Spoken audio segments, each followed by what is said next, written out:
Hello everyone, welcome to our channel Shiksha Diksha Hindi class में। मैं आपकी हिंदी टीचर सोनम। आज मैं आपके साथ छायावादी कवि जयशंकर प्रसाद जी के बारे में महत्वपूर्ण शॉर्ट्स लेकर आई और ये बहुत ही इंपॉर्टेंट है। तो चलिए पढ़ते हैं, जो इम्पोर्टेंट बातें वो जानते हैं। जयशंकर प्रसाद जी का जन्म सबसे पहले जानते हैं 1889 में, और उनकी मृत्यु 1937 में हुई थी।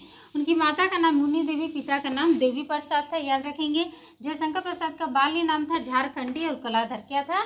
झारखंडी कलाधर। कलाधर भी उनका उपनाम था। ठीक है, आगे देखिए इनकी महत्वपूर्ण काव्य कृतियाँ क्या है। तो उर्वशी 1909 याद होना चाहिए, क्योंकि ये इनकी पहली है, तो ये आपको याद ही होना चाहिए।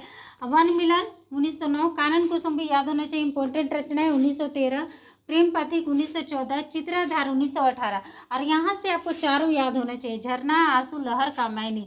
इसका ईस्वी सन भी आपको याद होना चाहिए, बहुत इंपॉर्टेंट है। झरना 1918, आंसू 1925, लहर 1933, कामायनी 1935। तो झर, आंसू, लहर, कामायनी ऐसे करके आप याद रख सकते हैं। आगे देखिए उनकी प्रथम कविता कौन सी है? सावन पंचक 1906 में प्रकाशित हुई थी। छायावादी कविता, प्रथम छायावादी कविता अगर पूछेगा तो ये होगा प्रथम प्रभात। 1918 की है। कब की है?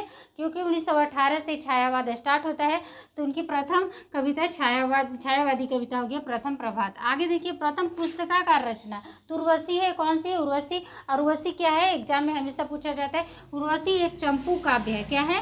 उर्वशी चंपू काव्य। आगे याद रखेंगे खड़ी बोली का प्रथम काव्य संग्रह अगर पूछेगा तो उसका आंसर देखिए कानन कुसुम। क्या है? कानन कुसुम, याद रखेंगे।